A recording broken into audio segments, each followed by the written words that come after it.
Namaskar, this is Professor Aman Agarwal from Indian Institute of Finance, and I bring you another sequence of the webinar on the essence of life and growth. Today, my guest is Ms. Somi Tandon. She is from the Defense and Account Services of 1967, and I will brief her about her a little in a minute while. Before I give the disclaimer, I would like to say that we are observing the webinar meetings in accordance with the Ministry of Home Affairs guidelines, and hence we have taken up the Zoom registration platform, which is the secure platform for Zoom.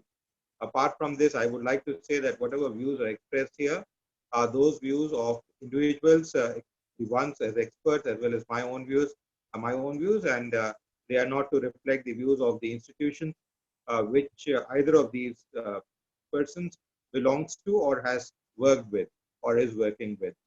So they should be taken in personal capacity. Third thing is that I would like to say that every one of you is requested to kindly keep your audios and videos off. We will open up the audios and videos towards the end for the question answer session. Until that time, I will request to keep your videos off. I will be moving on and introducing Ms. Tandon and then going on with a brief introduction and then to the question answer session on the essence of life and growth. We will try and keep the session in about 45 minutes to an hour so that we can keep it that way.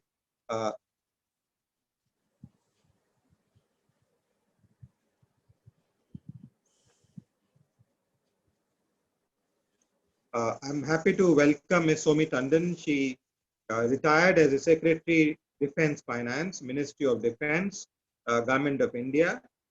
She is currently, since her retirement, being servicing the society as a teacher. She's been teaching underprivileged children. She's taught hundreds of them, and she has seen many of them do progress in their lives because she has been teaching it for over a decade now. And she's running it under the Prem Rani Shiksha Trust, which she had created, and she is heading that trust and teaching the young children from different corners of the city where she resides.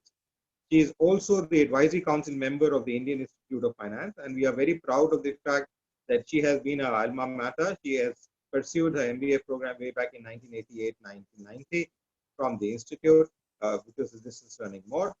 She has various academic accomplishments. I'm sorry, my laptop has broken today and it's not opening, so I'm unable to go through some of those features. But I have requested Ms. Somi Tandon, from the life perspective, I've requested her to kindly give a brief about her life instances, how she has seen life and the perspectives of life change, and that growth which she has seen all through her life from the very childhood as a young girl to what she is today.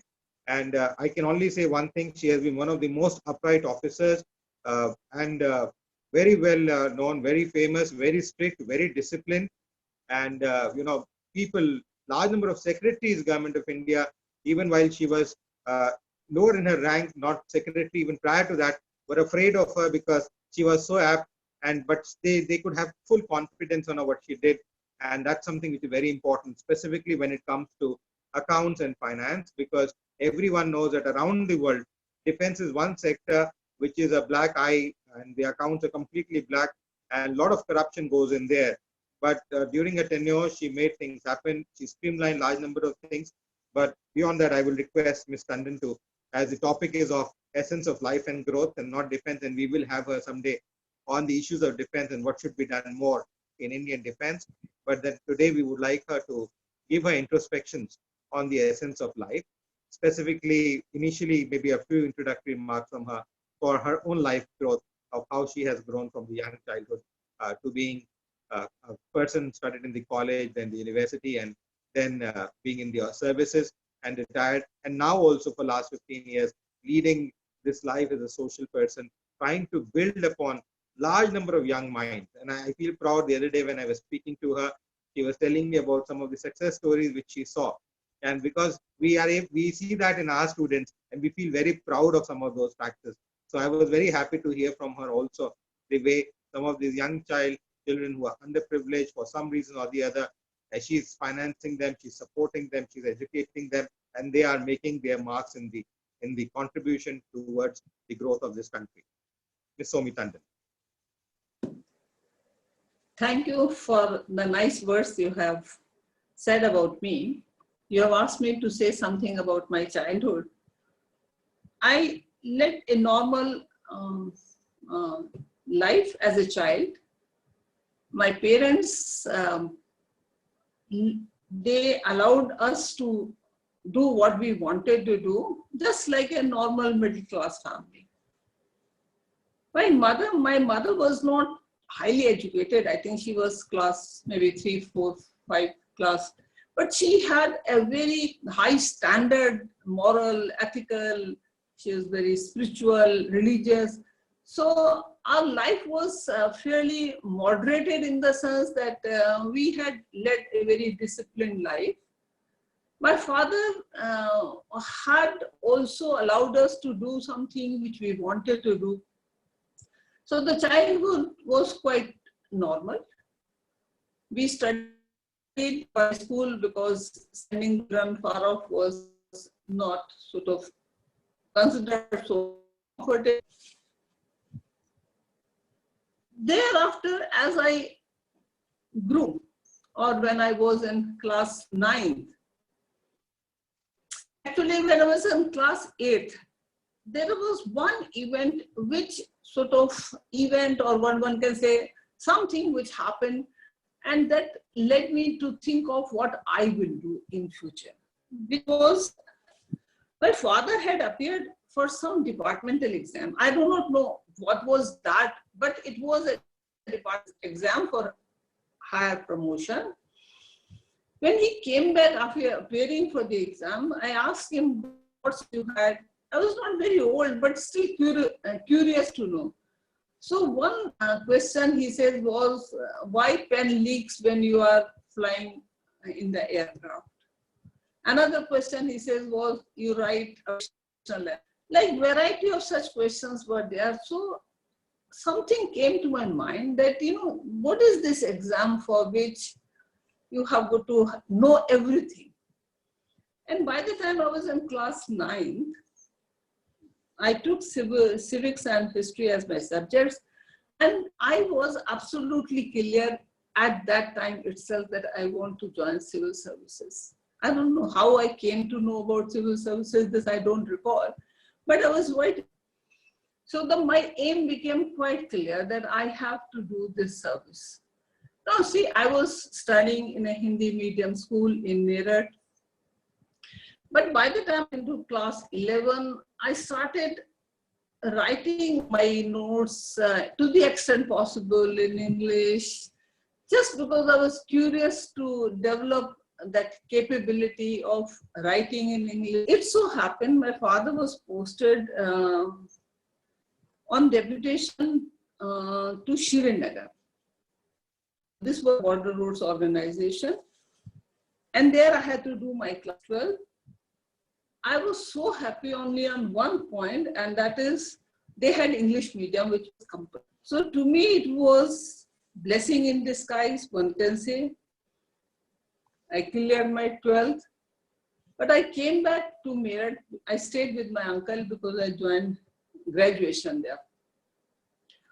Initially, it was difficult. Our medium was Hindi, but I continued with my English medium.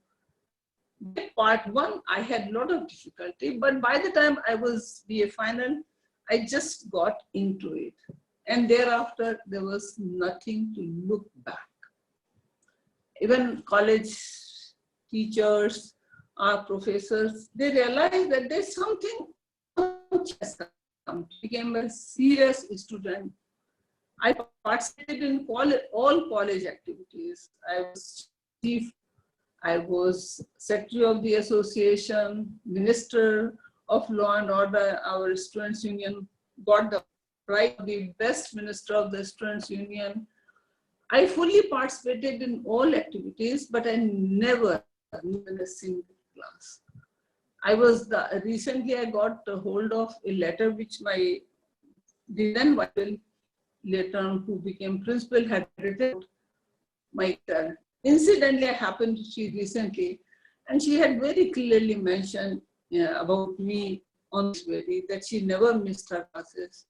Very keen to understand the subject, because when I was in college, I was clear, I'm not passing the exams for the sake of degree. I want to know the subject because I was aiming at to prepare for the civil services exam. I did MA in political science. I was still not 21. I was 20 when I completed. So I had to wait for 1 year. My father suggested that I join college again and do second MA. I was very reluctant because I thought, I've got to study with younger students. But my father said that you'll have, access to the library, and that is what prompted me. So I joined MA History. And that second MA, when I was doing, my task was only to go to college and come or go to the library. Then I didn't participate in anything because I focused myself for the studies because I had to prepare for the civil services. So next, when I filled the form, my father sort of suggested, how do you fill the form? And I did that. All that I was looking forward to get just one opportunity. I want to write the paper. And I had, all I can say, my best. I could not think of doing anything more within that time and the resource available to me. And I wrote my exam. In the very first attempt, I got through that. And so I joined civil services.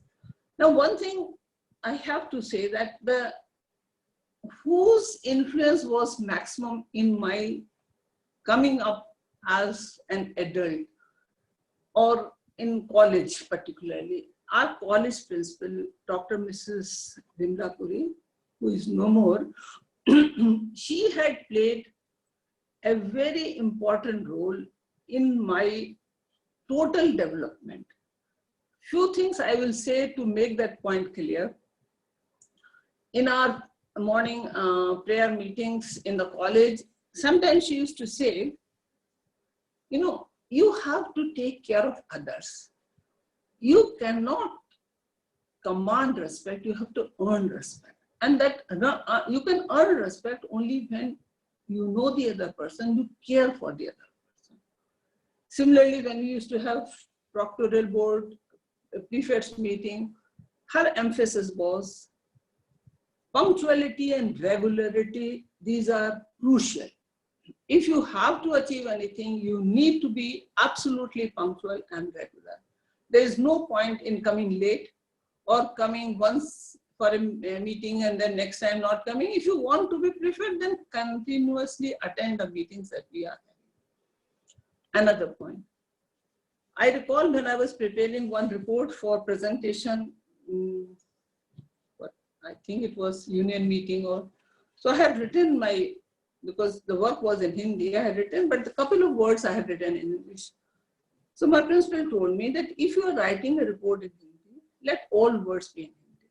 Even if you have to write 10 times your report, at the end of the day, you must have satisfaction you did your best, so that you have no regret in your life. And I adopted these principles. Something, she said, suppose you have 10 works to come. Before coming to office or before the day starts, write down on a piece of paper. These are the activities that you have to do so that you don't miss. And this is the way I started leading a disciplined life. On the other side, my mother, she taught me everything in the house, right from cooking to, taking care of the things at home. So when I started living all by myself, I had no difficulty whatsoever. I mean, sometimes I used to wonder why people did not know small things. And from my father, I learned how to be patient, how to be systematically doing a thing. I recall, sometimes my father used to say, somebody will come to him with this problem. So he will say, write down, what's your problem? And I found that this was so good because people will always say their part of the whatever version they want to say. They will not be totally objective in narrating their problems. So best is to ask them. Those who are really keen that you address their problems, they will sit down and write. Otherwise, they'll have some excuse or the other. I am busy, I am doing this, that. So this is how, I grew up and I joined service. So this is how my childhood was spent. Yes, I would also request if you could, highlight on, the way you grew up in services, and specifically, you talked about the life and specifically the essence of life in terms of how your mother, your principal, your teacher, your father influenced various aspects of your life. But then Yes. you've been through different services. You served it. You took care of ports also. You took care of defense. Now, if you can narrate some incidences in your life which actually taught you or which made you realize a certain components of life, which you can remember now, and you say, yes, this is something which I remembered, and they built upon you as the essence of growth. Actually, I will say that, because at the end of the day, it should not look, I'm boosting too much, so I've got to be a little careful. But every assignment that I held, yes, and there was, so much of opportunity to do something good. Sometimes people say, as a bureaucrat, you get stuck, you don't know how to proceed, you can't, you have so much limitations. I, for one, worked for 38 years in government, in various assignments. But not even once I felt that I want to do something good, I cannot do it. I had opportunity and I did it. You have to find a way to do it. If you ask me, right from the, sort of earlier days, but I'll give you an example of a couple of things just to make a point that sure. Why you could do it. See, I was posted here in Meerut as in one office. That was only for a short period I was there because they wanted me back to another office in Meerut itself. This office, I was posted there because in their out offices, there were outstation offices, there were a number of problems. So I was sent to one office. This is Pay Accounts Office, Farrukhabad, which was near Farrukhabad. So there I went. The first thing I saw the ambience of that office. I was aghast. You expect the people to work. In that very office, there was not even a boundary wall. The barracks were there, and I was telling, because when I met the brigadier in charge, then told some of the things, you expect the staff to work for you, but look at the place where they are sitting. If they open the window, the monkeys will come inside. You have not put even a bar, small basic things. So I will now explain, there was some problem, so I had to meet. But one issue I will address. Now, I said, why you have delayed the issue of statement of accounts of the other than officers whose accounts you are maintaining. So this office said that we don't have paper. You have not yet supplied this paper. Neither we have cards to print. How do we? So this is how it gets delayed. I said, okay. So the administrative problem I had narrated, it so happened the brigadier in charge was from Meerut, so we could gel with them, we sorted out some of the things. It so happened. I mean, I never knew that he's from Meerut. Now, when I came back to my Meerut office, so I asked administration that why this a basic requirement, how will they do the work? Let me tell you. I mean, I fail to understand. You want them to issue the statement of accounts in time. How will they do the work? So they said there is some station. I said, okay, let me go and see where the stationery, you have kept the stationery. I was not in charge of administration. I was looking after the technical part of the work, but I still said. And I saw there was a full room full of stationery. One portion, even termites were eating. And, it is so surprising, and they were not able to take out those papers to be sent to me. So two things I did. One, I went to my boss, the controller of accounts, and I told him that this is the ground situation. If you agree, I will just do something. I will first remove all the stationery, get the entire room redone, and then take stock of the entire paper, list out what is available, what is not available. And then second thing what I said, that bring out those papers. This issue will remain on my table that you have not supplied the stationery till you pack and bring a railway receipt, RR, and show it to me that you have done it. I am just showing it that you have been totally a failure to do a simple work like supplying the stationery. So both the task was done. Then we got hold of entire stationery, redone the things. Since though it was not my work, but then CD agreed because after you are doing something good for the organization. So we sorted out that. And this is, you establish your credibility with the organization. Now, even this very office, the first day when I went there, I somehow was so unhappy to enter into that office because outside appearance, it's a big office. I mean, I don't want to name that office. It was big. There was so much of grass. There was so much of dirt outside. I mean, I told that, how can you, I won't call it my office. So I told again the controller, I'm going to do something. It is okay, perfectly all right. So started getting that whole thing clean. First of all, I said, office must look like an office. Okay. Then we went to the section, there was so much of dirt. And I said, why am I not getting it whitewashed? So, section people say, ma'am, they say it is whitewash, but it is only water wash. It's not even clean. I said, now this time I will see who will do whitewash. So I told the administration, now get the contractor. We will do it. And every time, Ms. Somi Tandon, the only person who will certify that the work has been done, then only the payment will be made. Well, it has been done. I said, man, I don't mind. 10 times I will visit this section. But I must see that whitewash is whitewash. It's not water wash. Correct. It was clean. You earn the goodwill of your staff only when you do something good for them. So this is the way I proceeded with. I'll give you one more example, which is very interesting. I was posted in Pune, CDA Southern Command, a very big office. And this building that they are, is a very, I think must be 250 years. So it's a very big structure, very nice. As usual, no. I somehow, first thing I go, whenever I'm posted in an office, I will go and visit the place where my staff sits. Again, cobwebs, things like not neat. So I said, why are you not getting these things whitewashed? They said, no, we have asked because this is the MES work and they have been saying that, the contract has not been finalized. A very funny thing. A requirement is basic. They have responsibility to maintain it. Why are not they doing it? Okay. It so happened. One day, during that and I was there, mind you, only for 1 year plus, not that for long period. Within that, it so happened one day, I think some arrears were to be paid and somebody had come to collect a check for MES office. Those days, the rules were that, staff will not, section cannot hand over the check because malpractices may not happen. So they had to seek the approval of joint controller.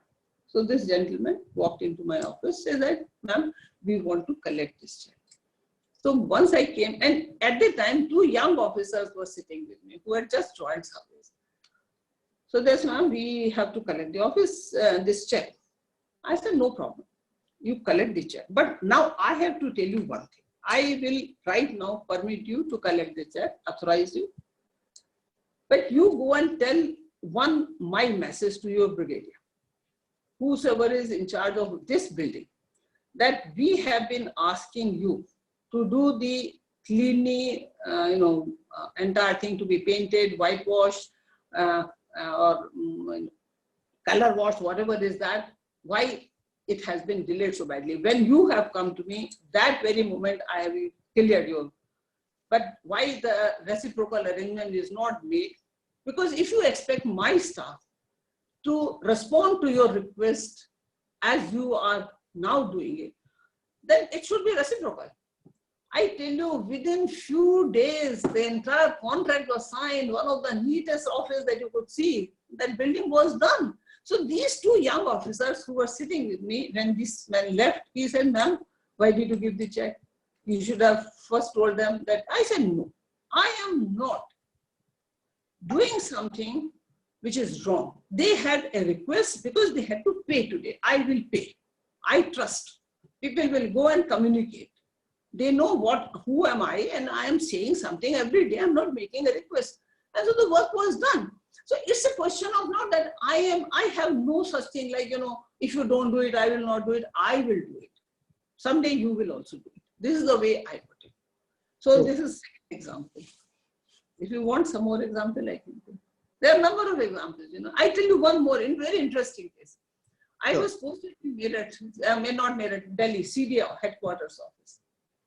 There was one, somebody from R&D or some organization came, and his request was he wanted to draw funds from his GP fund account because his wife was sick and he had to pay for the hospital expenses. And this gentleman had already, taken the permission of his own administrative authorities. He had a sanction.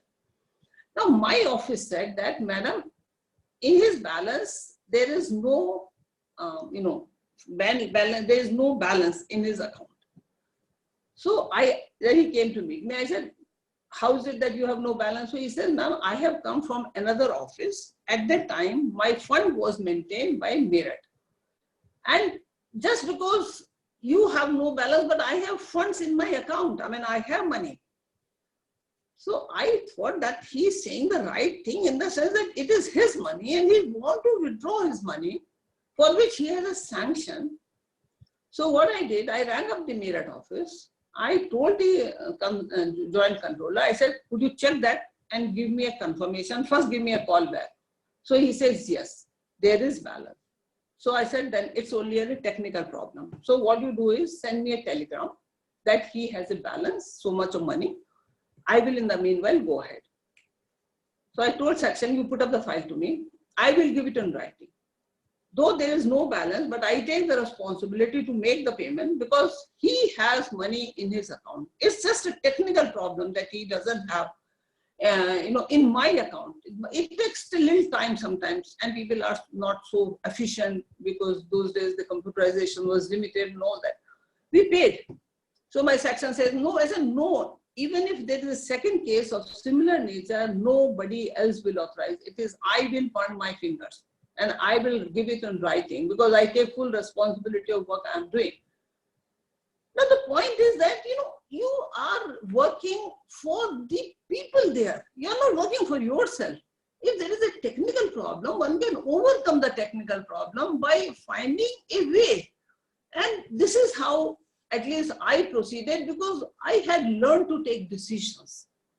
Once you take decision in good faith and put it in writing, why are you taking this decision?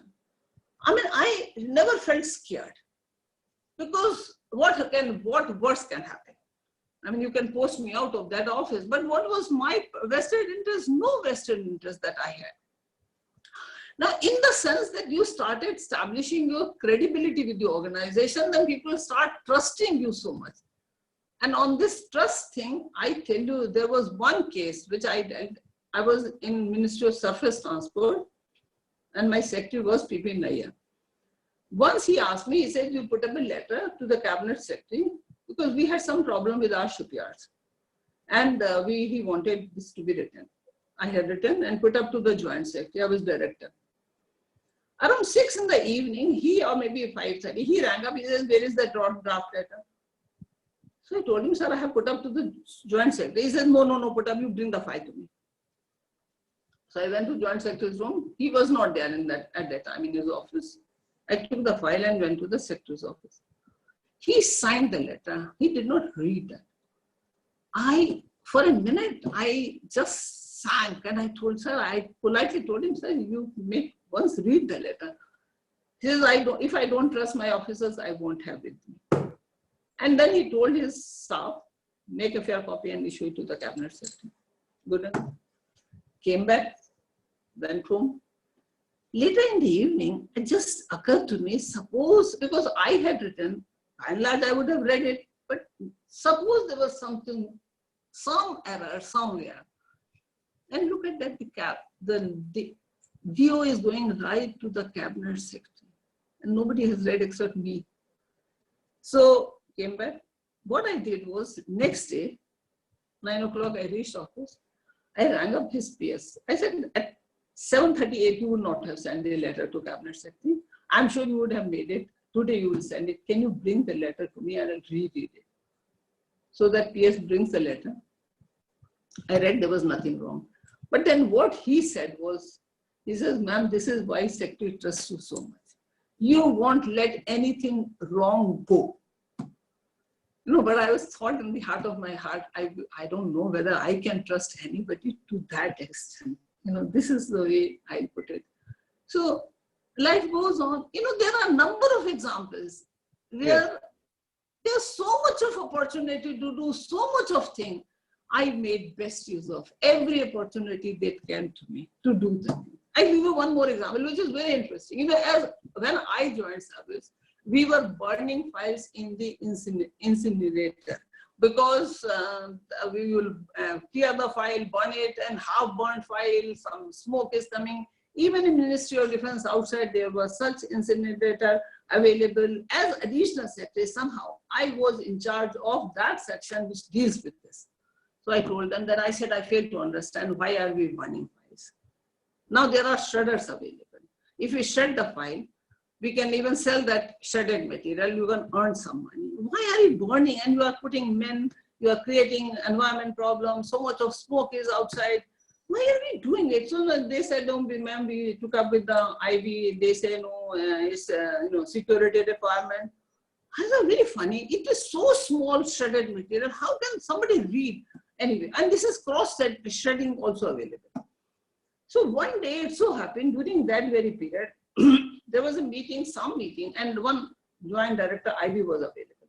So I raised this point. I said, how do you still prohibit us? That's what our staff is saying. He said, no, you can do it. So and this was at no cost. The firm was ready to bring their incinerator, that big shredding machine. All that they wanted was that you remove if there are pins or some metallic thing. That's all they wanted. They will shred and they will take that. If we were not incurring any cost even. So we started doing that, and then I said, you issue instructions to all the organizations. Now nobody will burn the files.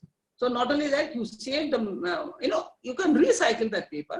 What is the question of burning the file? But you have to, consistently go into that aspect, genuinely understand the problem, and then you find a way. So this is how. If you want some more examples, then there is no end to it. No, we will. Any of them will be asked some questions. Maybe you will like to input some of them there as well. And yes. We have not gone to after your service life, so we will take that up as well. Of how you have been servicing society and the kind of pleasures you have gained out of some of the activities you have engaged yourself in. But I would like to ask some basic few questions, which were, you outlined large number of parameters like discipline, and being, doing things at the right time, being trustworthy, being genuine to what you want to do. The way you said about your mother and everybody. But given a gist, what do you think are the key essence or the key factors which actually outline the essence of life and growth? See, one thing is that which we learned right from our childhood, that you have to be honest. That was something so critical. I recall, as a child, I never had guts even to bring a small dirt from somebody's, sort of a broken pencil from somebody else's bag. Not only that, even if we went out, we could not ever have guts to eat a single biscuit from our neighbor's house. Never. My mother was so strict that what you want to eat, you have to eat at home. What you want to buy, you have to ask us to buy. And there was no such thing like, you can borrow something from somebody. There was no such concept. You have to be 100% honest. One. So this is ingrained. One. You have to be, my mother was very hardworking, very determined, very strong willpower. And I have gained all that. Willpower is one thing which I 100% gained from my mother. If you have something to do, you need to have willpower. And this is what I have gained from my mother. When it comes to my father, my father has been always very polite. He has been always, sort of never takes the things very strictly, but he had some norms, which he, like, if you want to go for a sports activity, yes, no problem. If you want to go for a debate, no problem. But if any one of us wanted to go and to attend, sometimes in our neighbor's house, later in the evening, there was some dance or some singing program, totally no. And not even once my father was interested, our girls should go to anybody's house in the evening to go and sing. So we never learned that part of it. He said, you have to study. For studies, he was always, write original things. Like, when we went, he was very keen to take us to circus, take us to magic show, such things like that, and then he'll say, come back and you write something. What have you learned about circus? What all you saw? Like that, he was always never very keen that you're going to study the books alone. Observe what is happening around. I recall when I went to once, for the first time, I went to Mumbai from Pune, where I was doing my training. So I went and told them that I saw so many things. And he wrote back, he says, this is the right time, you should see more. Because he was always interested to enlarge your knowledge. He himself did that. This is the thing which I started picking up. To him, age was never a limit. I still recall, he died at the age of 83. Even at the age of 80, he came, he was not well, he was staying with me. And sometimes he used to come and then, but I had computer at home and he was so keen to learn. And a niece of mine had gone to UK, she had sent me a mail and my father said he will send that mail back, a reply back. And he sat on that. So he used to say that, you switch on the computer when you go to office, I can switch off. And he will sit and write whatever he wanted. So I used to tell sometimes to my office people that, age is never a limit to learn. You have to learn. And if you do not, continue learning, you will stagnate. And the one who stagnates in life also. This is what I am doing. I have never stopped learning. I know, sometimes people say that are you doing this? Like, I remember when I was doing program with Indian Institute of Finance, almost everybody said, you are a controller, why are you doing this? You know the things. I said, I know the practical part of it, but I want to relearn systematically because over the years, things have changed, theoretical part. If you do it, then you know both the things, theoretical as well as the practical. So this is how, there has to be growth within you. And that is what I picked up from my father. Correct. You mentioned multiple times of the way you lead a disciplined life. There were things which were posed to you by your mother and then by father. And I'm very happy that you have appreciation for each of these restrictions which were posed. But did you ever feel that just because that you were a girl, there were restrictions on you, and if you were a boy, these restrictions would not have been there? Because many young ladies today who voice this issue of women empowerment actually try to bring that forth as a main cause, that because I'm a girl, these restrictions are there, but not as a boy. See, at home, if I say when I was growing up, we had no distinction between my brother and me. There was no distinction. Now, whosoever wanted to, within the norms I have said, you had the opportunity to do it. I recall rather, me and my younger brother who joined army, same year, 67. Before that, he appeared for one of the interviews, and I recall he came back and told me one of the topic for which he came for this, which came up for discussion. This is when he was appearing for, this NDA, not NDA, the IMA, because he's a direct recruit for IMA through the NCC discipline. So he said the question was that girls are liability and the boys are assets. So he says no. He argued that. No, my sister is not a liability. She is also an asset. I recall he had come, and that time I had not even joined service. I was preparing for that and I got through that.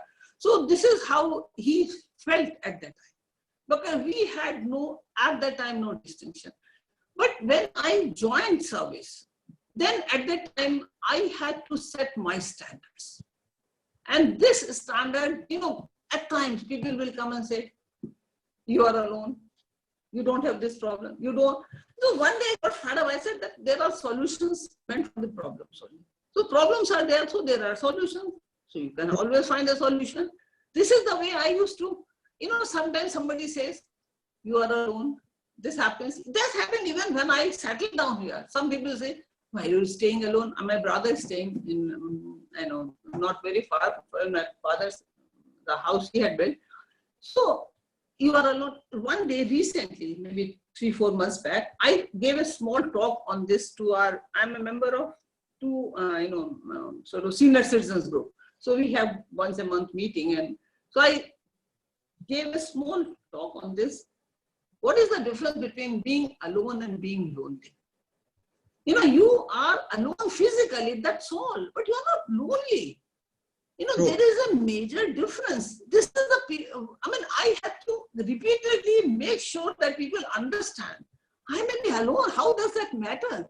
But I'm so full within myself, I have so many activities, and after, if time permits, I'll show you during this, lockdown, what all I have thought of doing, and I did it.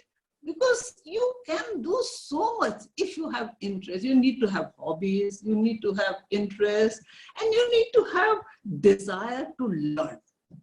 This is the point. So, as being a woman has never been a handicap. That's all. Rather, everybody, I have 9 nieces, not a nephew, and all of them, they have spent some time over the other, either they studied in living with me or the exam, and they learn so much. Sometimes I talk to them for something and they will say, Auntie, we remember this part of your saying us, this part, how. And recently one girl who is not my actual niece, my sister-in-law's niece, she had come 2 years back and stayed one day with us. So one day recently, she in turn was telling to her sister, if you have not stayed with me for one day, you have missed something. Because they feel that you can look forward to have a interactive section in a meaningful manner. Because I am at that level when I'm with them. That's true. This is how I'm able to teach the younger children. I'm with them at that level. True. So I fully agree, and it's a positive aura which actually creates the positive thinking, the way one thinks, the way one does things, does make a lot of impact on oneself and people around as well. Do you really feel that, you've been very positive all through? I've known you for almost over 25 years since you used to come and address at the Institute also, in the meetings also, and I found you to be a very positive person. But do you feel that positivity is a key to unlocking good luck? It's like this. So suppose I have started some work and I say what worse can happen. I start with the objective that I have to sort out this problem. What worse can happen? It will not be solved. But unless you make a sincere efforts, like learning the computer, learning, working on email. I was not with all that when I retired. I was engaged as, consultant with the Disaster Management Authority. For 3 years, I worked with them. I told them, I will live in Meerut. I'm not going to live anywhere else. This is one thing very clear. So they said, okay, but then how we will, so we said, okay, through mail, we can do the work. And once in a while, when you call me, I'll come for the meeting. I still remember there was one such occasion when something was to be attached. And I was not getting how to attach that. So I rang up my niece because I have got all these younger girls. So she told me, Auntie, you do this, it didn't that. But it took 2-3 efforts. They also know that I'm making sincere effort. So then I picked up. So this is the way, and I keep telling people of my age group who are in our senior citizen group, if you get stuck, and some of them, they come and spend some time to ask me, and step by step, I tell them that how do you do it? I never feel hesitant. I never feel that I know more than them. I just want to share that you can do it. Life will be much easier because since I came to Meerut, I make all my payments through internet banking, through mobile banking. Today morning itself, my car battery had gone down. Somebody came to, but he said that you have to make payment. So I said, I am not going to go now to collect the cash, but I can do mobile banking. So he says, okay. I said, you asked me, you send that details. So I made the payment through mobile banking. I think there is slow network, but I'll do it. He says, I didn't get message. So he says that, can you send me? I said, I've never forwarded the message to, but I will do it. So I forwarded that message also, that it has confirmed, that they have confirmed that the money has gone to your account. So one by one, you step, that is what the positive way I look at, that you make an attempt. True. Serious attempt. I tell you, when I tell you about the teaching part, yes, teaching adult is so difficult. Adult means mothers of a child. It's so difficult. Their mind is so closed that they cannot learn. It takes time to convince them. Everybody can learn. True. So this is how it is. So to me, you always see the, ray of hope that things will happen. Yes. True. Each time you've been talking about the way you learned, the relearned, and so on and so forth. And, I have been talking to people, and it's come out from there that one needs to invest in oneself. If really one wants to induce growth and happy living, one has to invest in oneself constantly and continuously. Do you believe in this concept from your own life experiences? Sure. That's what I said, that you need to, first of all, you have to be honest to yourself. Yes. If you are not honest to yourself, you don't have to show off. This is the basic difference I keep making, that whichever organization, let me tell you, I have gone, say, if people have not known to me, they might have had just opinion about me. But soon they realize, who am I? Because I never boast that I'm so-and-so. I am what I am. If you have known me, good enough. If you don't know me, you will come to know me. This is the way I put it. Now, if you do not do the work, but one thing which I tell to all our young officers also, there is no such thing like you have learned everything. You have to upgrade yourself. See, because professional efficiency will come only when you know better than somebody else.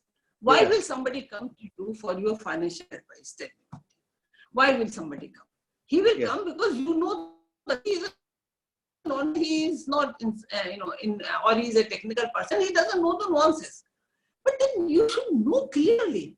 And one thing which I keep telling every time, when you are dealing with the problem, never bring your vested interest. This is one thing which is absolutely clear. Never do something, what will I gain? You are not there to gain for yourself. You are there to do the work for somebody else whose organization has trusted you and posted you in that organization. So these are the things which one has to really continuously. Sometimes yesterday, a very senior officer of mine was talking to me on some issue. We talked about ordnance factories, corporatization and all that. Then he was telling, there's so much of experience, I can narrate about the working in ordnance factories. It was so enriching. The point he was making is that when you went there, they had so much of, trust deficit with finance. The point he was making, trust deficit with finance. But, I said, yes, then I did realize there was so much issues. But by the time I left, they realized the importance of professional efficiency and financial management. They did, and they would not let me get out of that organization. It had gone to that extent. I was posted in Ministry of Defense as additional FA.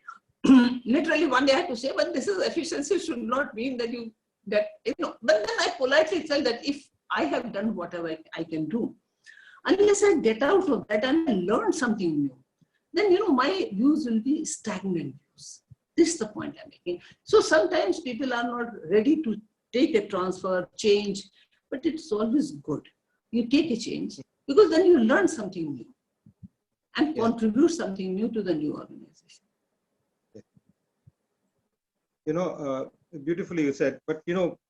Tandon, you must have observed that although you've had a constant service, you've been servicing, but you must have seen around, whether in government or outside, we live in uncertain times. A lot of uncertainty which surrounds every one of us, whether at an individual level or even as a government officer or as a government official representing Government of India at various places. We live in uncertain times. Now, in those kind of uncertain times, we look for certainties.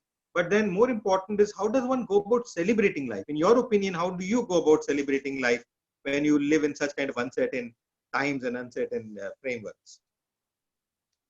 You know, the point is that what is that celebration that you are looking at? True. The celebration, it should be, to me, what the celebration is should be, giving a sense of satisfaction that you have done something good, not for yourself alone, for a larger group of people. You have, either been able to educate somebody or assist somebody, like in this period of coronavirus, our children, the kids who have come, their parents, they have been in difficult situation. True. One by one, you have started giving them the, that through WhatsApp group, they will be taught, given the lesson. Poor fellow doesn't have food to eat. Here is his mobile has gone fat. Here he has ordinarily not touched mobile. How are you expecting wonders to come?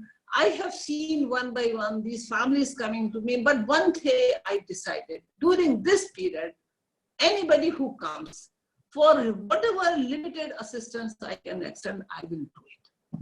Whether it's a school fee, whether it's books, it is mobile, a repair, purchase for their food, anything if I can do, I will do it. And let's forget about it. That's all. And it gives me sense of satisfaction that you have made somebody's life easy. That's all.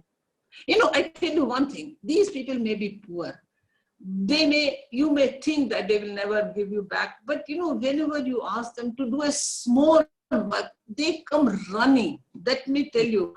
And they from their side, they don't ask for anything, even money, but I insist that you must take. This is the only thing that they can give their labor. That's all that they can do. But the fact is that they have difficult time. So when you are able to do little, it gives you sense of satisfaction.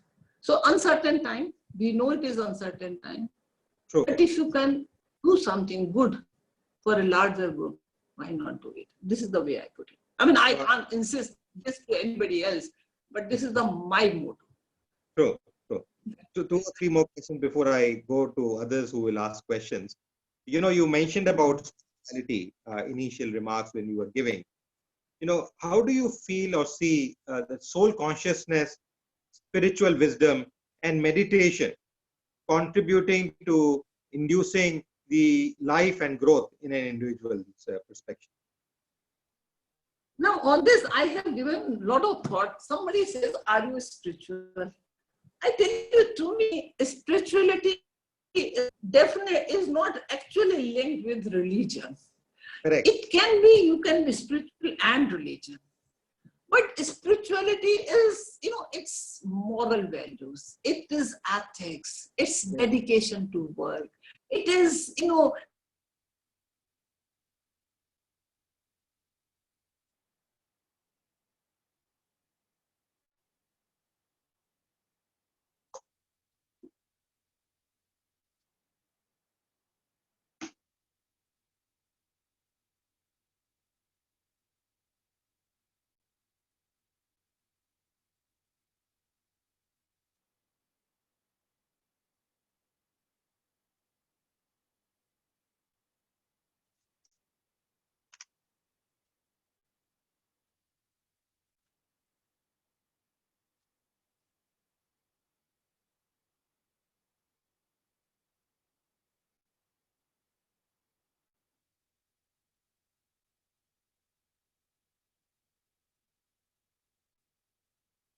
I think we have a lag. I think Ms. Somi Tandon has got disconnected.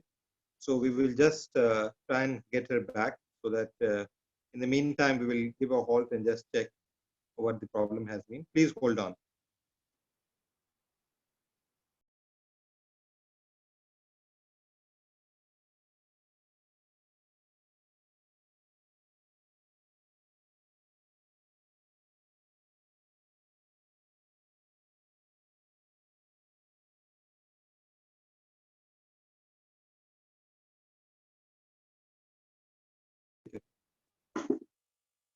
She will join us in a second. Her the connection got disconnected.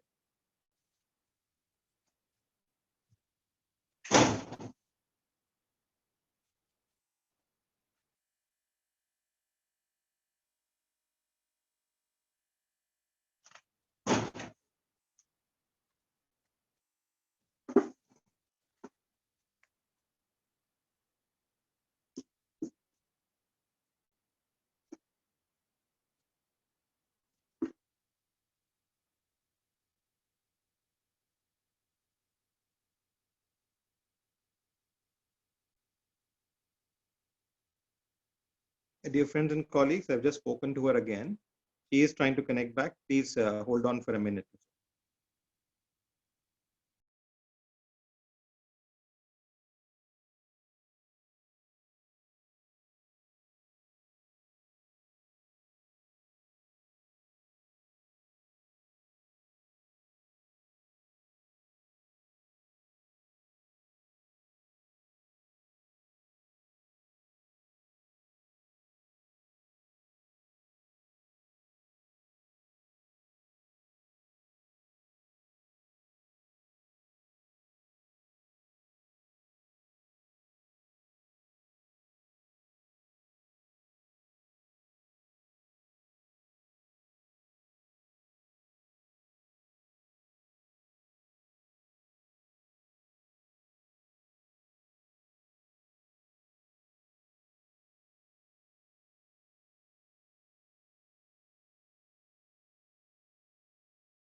In the meanwhile, while she's got disconnected and while she connects back, I thought I'll just speak a few things about the kind of initiatives we have undertaken and we are taking now at the Institute, especially for people at large. In any case, with the essence of life and growth, we have lined up some prominent people and she's joined back. So I'll talk about it later now. We'll continue with her.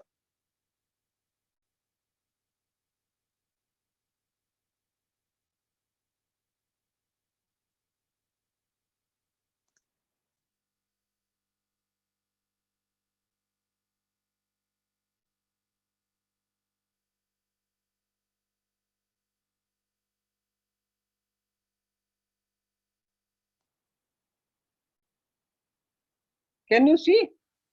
Yes, I can see and hear you. I got on my mobile, that's all. No problem at all. So you're talking about spirituality and you talked about moral values, ethics, and Yes. dedication to work. And then from there on, it went up.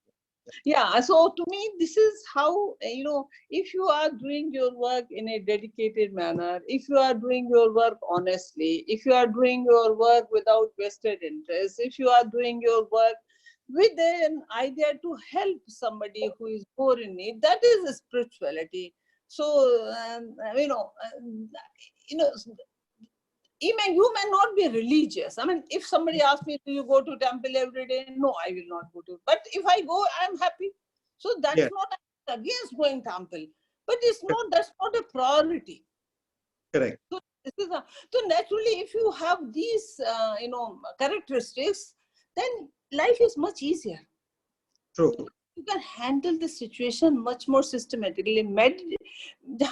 As far as medication, that part is is up to oneself how much time you can devote for that. I do yoga, pranayam. I enjoy that part of it, and keeps me healthy. That keeps me focused. So that is how the spirituality definitely helps you to lead a better life. This is the way. You have done so many projections, forecasts, you've done managed accounts, managed balance sheets, and you give us live examples of how you actually organize various organizations, set them in order, which is very important in my opinion. So you have been leading a systematic life. You have been able to project, make forecasts. How do you see, the next 6 months to a year in terms of life and growth? See, presently I am basically not doing work for any other organization. It's my life only. But Sure. there are a few things which I have been looking forward to do. Is look, for long I have been thinking of. I mean, I'll read Puran, and I've started reading. I'm reading these days Bhagavad Puran, and just to know what all is in that. Once I finish, because a friend of mine, she has a whole lot of these books. So in any case, Gita have been reading for long period. Maybe a few, only sort of pages of that, but I read for a very long time. Gita, I'm trying to, because somebody says there's a discourse, please come and join. Very rarely I go and join. If I have to read, I will read myself, and I want to understand that what is written. I want to implement that in my life. That's more important than True. just go it somewhere else. And because to me, I always found that, I mean, I do go. It's not that I don't go. Chinmay Mission, I go. But sometimes I feel the things which can be said in 10 minutes time, they repeat it for 1 hour. Somehow I feel I can do that.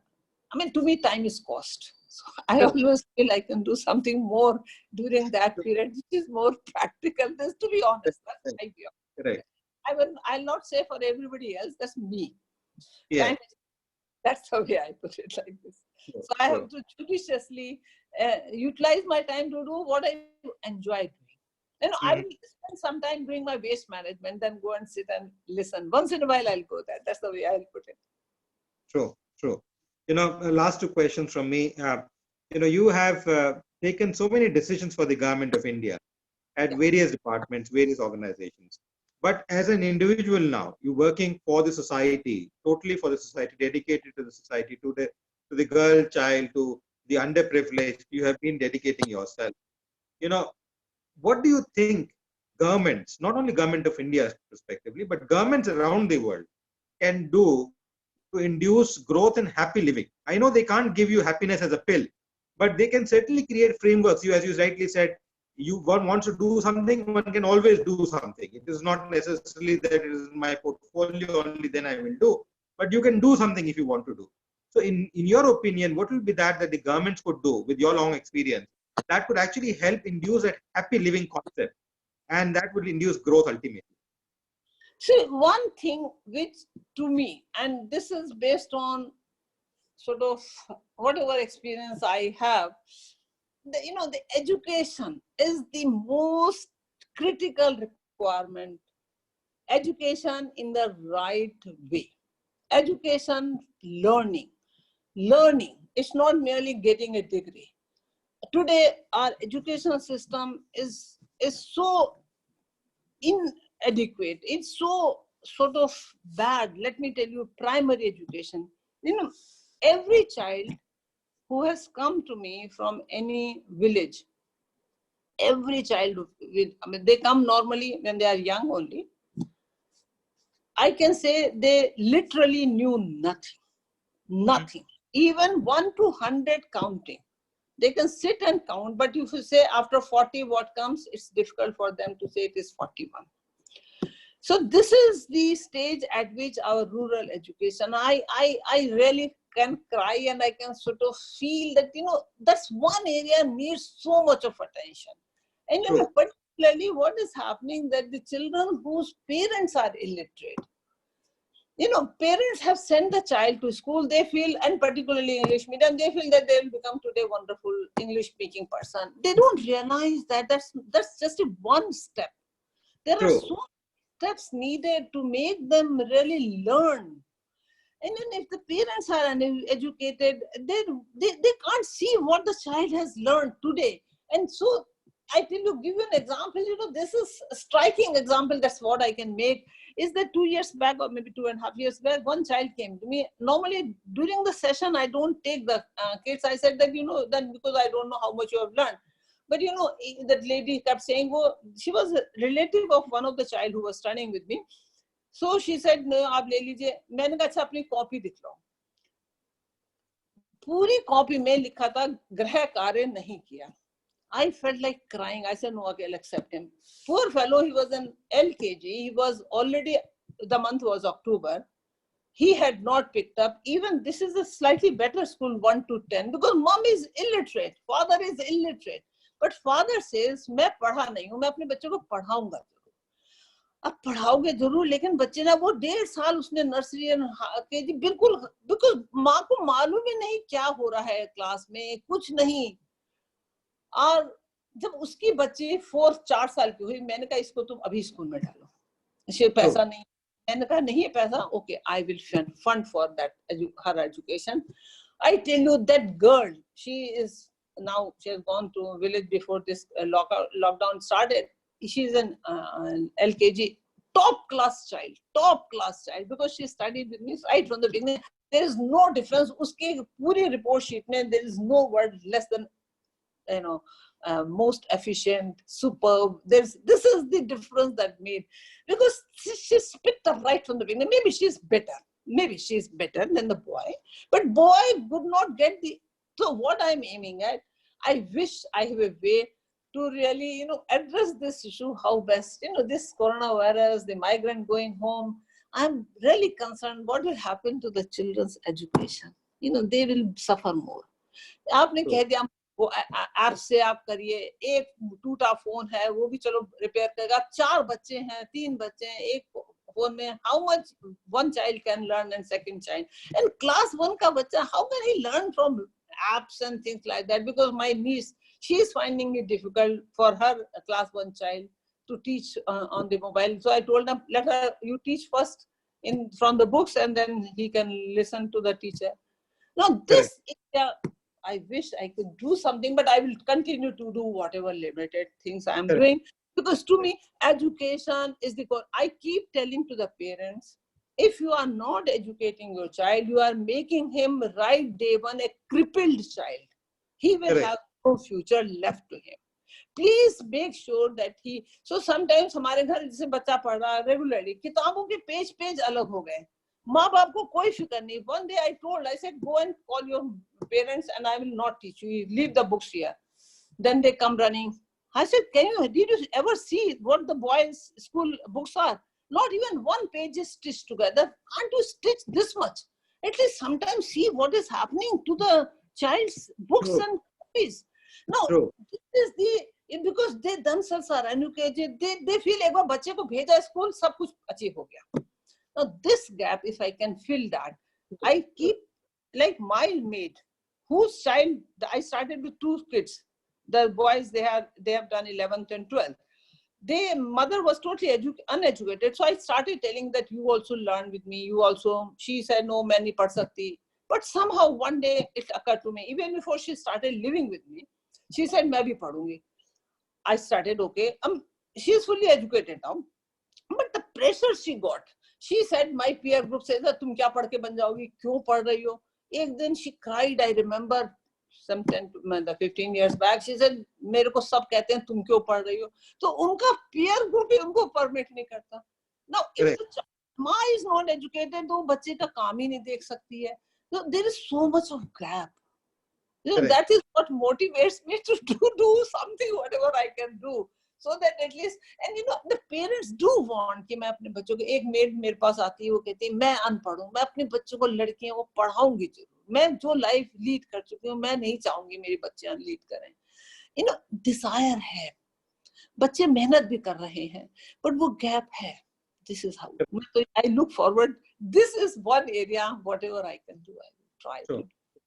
So there is this new initiative which government also taken to start about 12 channels for one channel for every class, TV channel, and also start for disabled people, children, a special channel for teaching them as well. Do you think, given that you live in now semi-urban area, you've seen it's not such a big city like Delhi, but it is connected to Delhi. But otherwise, and you have, while your work life, you have traveled to smaller towns as well. But do you think this kind of initiative which government is trying to do would try to bridge that gap between the rural and urban India in terms of education? Very limited. It will to some extent not big. You know why? Because see, most of these people, like the one who are living with me, who come to, where are they living? They are in either they have somebody has given the garage where the parents live.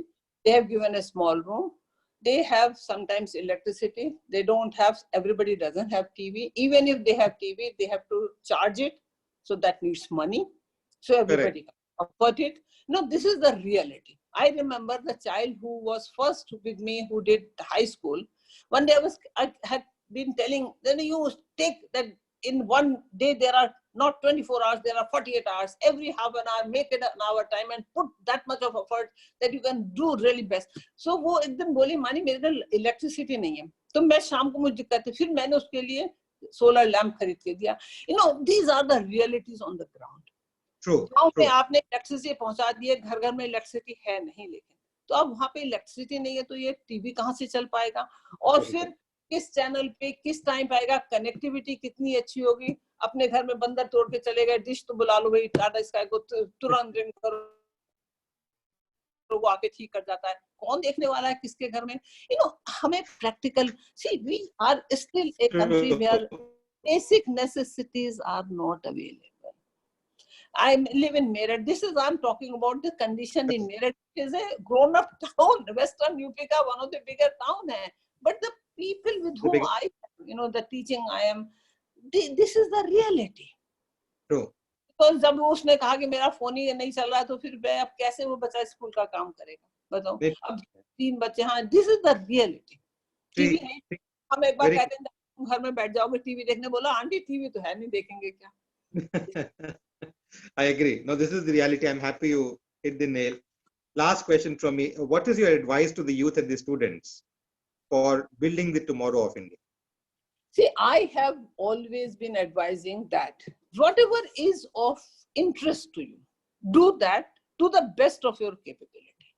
Best of your capability.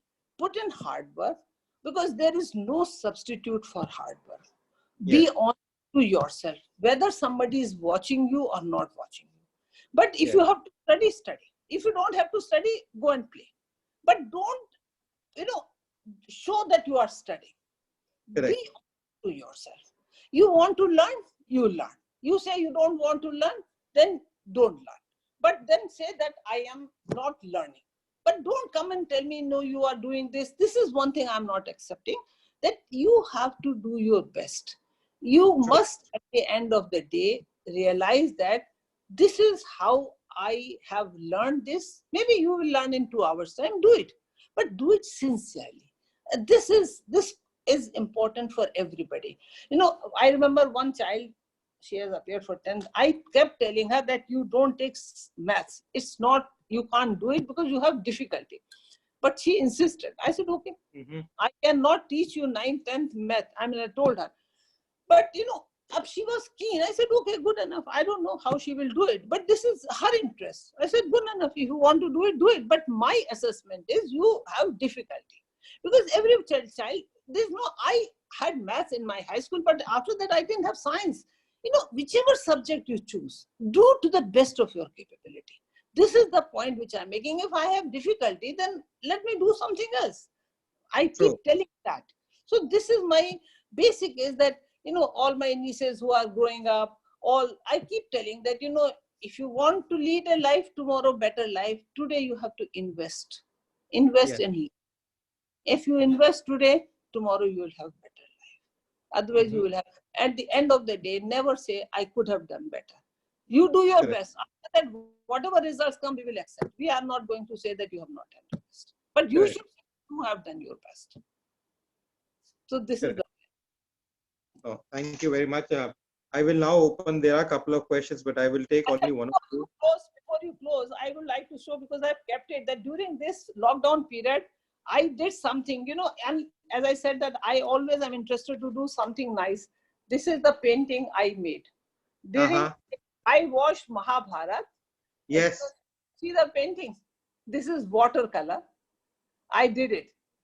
And one thing which I did was, this is watercolor, and I was keen to do, and this drawing I had kept with me for very long period.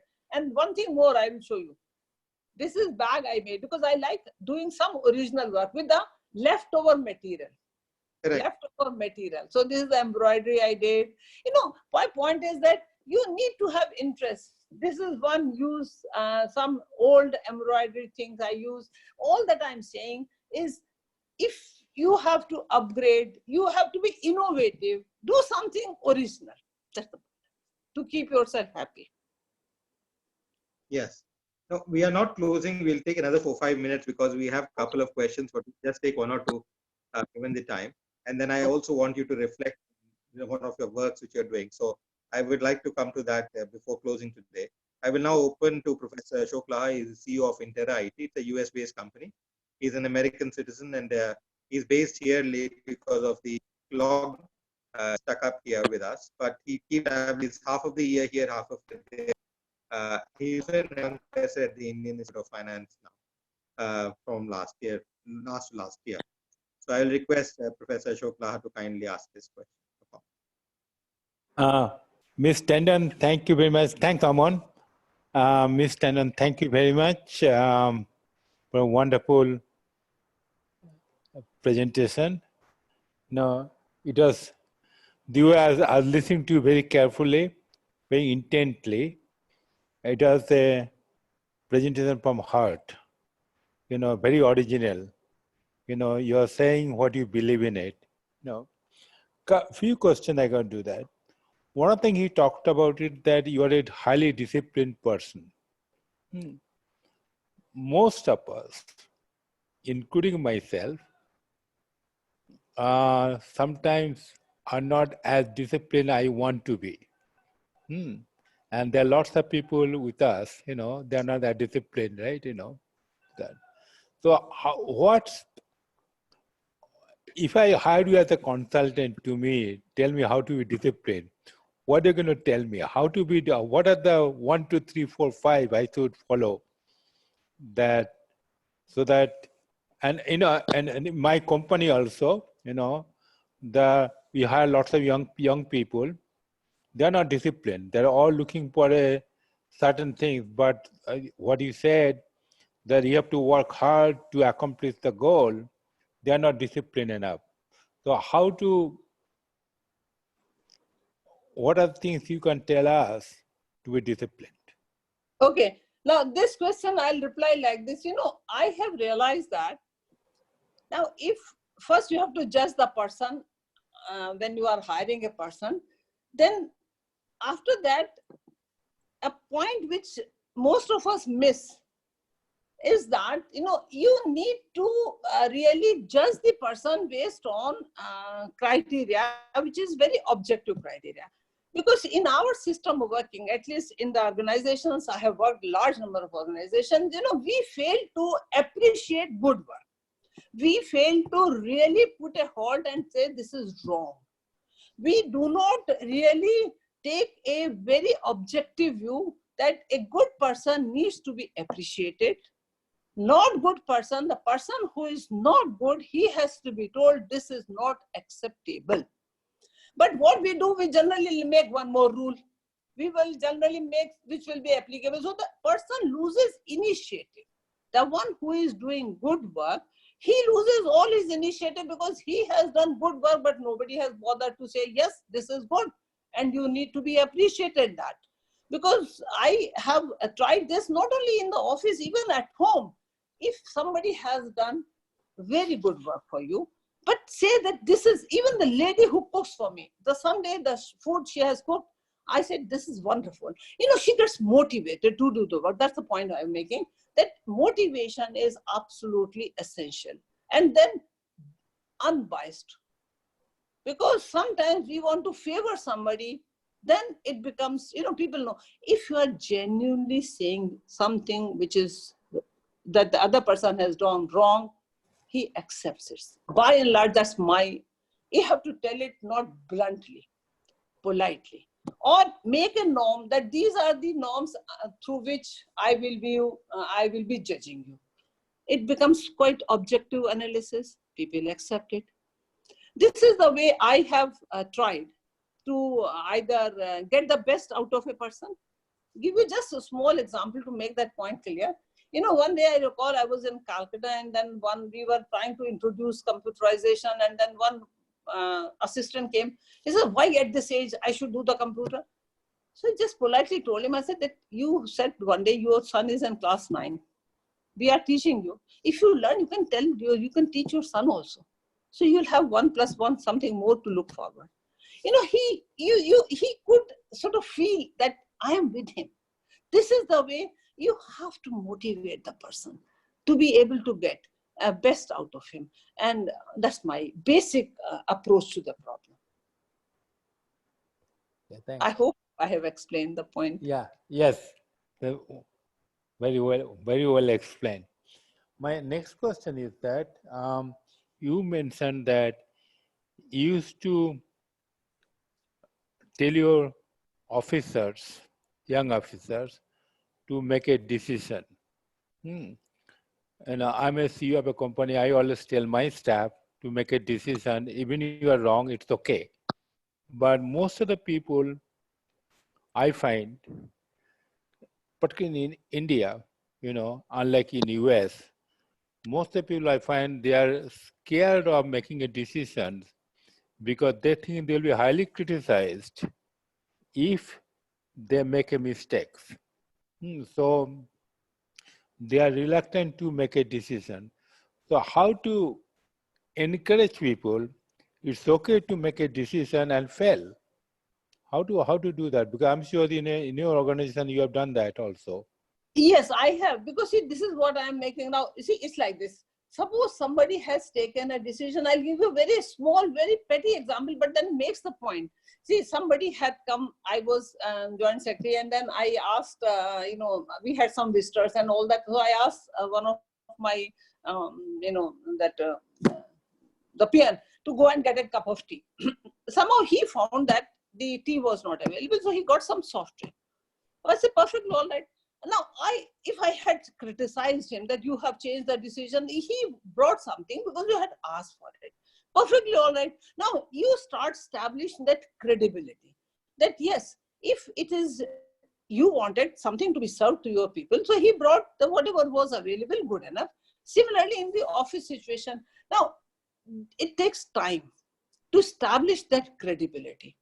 Because once they know that in good faith, if you have taken a decision, if they have taken a decision, I always say, put it in writing. That decision that you have taken, why you have taken. Nobody is perfect on this earth. I also can take a wrong decision. Perfectly all right. But at least I have done it consciously without being biased. I'm absolutely clear on one thing. When I take a decision, it's not in my personal interest that I'm taking. So this is what I keep communicating to the people also, that do it in a, for the organization. We will stand for you. So this is how it takes time. But then after a period, people they accept that you mean it. So they start getting into that. Good work, you appreciate. Decision, even if it's wrong, I mean, what heavens will fall if there is some small wrong has gone. This is the way I was brought up. I recall, I can give you an example to make that point. I was under secretary and I think deputy secretary was on leave. I was writing a letter to the AGCR. AG is senior officer. Then I had written, but in the meanwhile, our deputy secretary came. And he was not well, but he came in the afternoon. So as a courtesy, I showed him. He made some correction. But I told him that, sir, I was about to issue this letter. You happen to come here. Whether heavens would have fallen if I had issued this letter, because you have the habit of making some correction or the other. So he says nothing would have happened. At the most, he thought they could have made some more query. So I said, sir, why I asked you this question? Because I need to have confidence that when I write, it will not be so wrong. So he said, no, you are, this is the way I am saying that. Similarly, once more, I remember I had told once one officer, sir, I have taken this decision, but people are saying they don't like this. So he says, Swami, it is better to be appreciated than to be liked. This is the way I put it. If people appreciate me for my decision, good. I am not bothered whether you like me or not, facially or not officially. This is the way I put it. Thank you very much. Thank you, Ms. Tandon. Right. Thank you. Thank you. Thank you, Ashok. We will not be taking more questions. I have one question for Ms. Tandon more. I would like if you can kindly, reflect on the kind of activities. I remember you had engaged yourself in solar activities in terms of doing things solar way and things like that, and the teaching in any case. If you can give something people can learn from. In fact, in Japan, they are now engaging people who have worked with different organizations, with the government and outside, and they are now engaging all of them to actually work for, the salary is not an important, but make them keep working, keep them involved in the whole process in terms of societal development.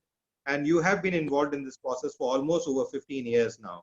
Now, given that, if you can give maybe a few points, which people could take home as to what could they do and what could they learn from your lifespan as to what should they go about doing, because it's important that unless we start contributing to the society, as you rightly pointed out throughout your talk, we are not going to make a difference. The government can do whatever they want to do, but as an individual, we must do something for the society. And I thought, people could learn from your life experience of 15 years. Two issues I'll make. Let's see. One is solar cooking is so close to my heart. I think when they devised the solar cookers, both box type and parabolic type, they might not have thought what all one can cook. And I have been experimenting huge. A lot of my friends have been saying, why don't you write a book? But so far I have not written anything, but I've been experimenting every possible thing. Nobody would have ever thought we can make moong ki dal ke halwa ka uska jo wo hai, roasting hai in the solar cooker. I did it. It came out so well. I laddu ka besan bhunne ke liye, I do it. It's come so well. Anything, if there is sun, I will cook it in the solar. Obviously, roti nahi banati hu, dal, chawal, boiling aloo, stuffed karela, anything stuffed, jacketed potatoes, you just make. So what I'm saying that, the best pleasure is there is sun and you have put something, out of nothing it gets cooked. That's all. No more pleasure than you can have when you say what gives you happiness. This is what gives me happiness.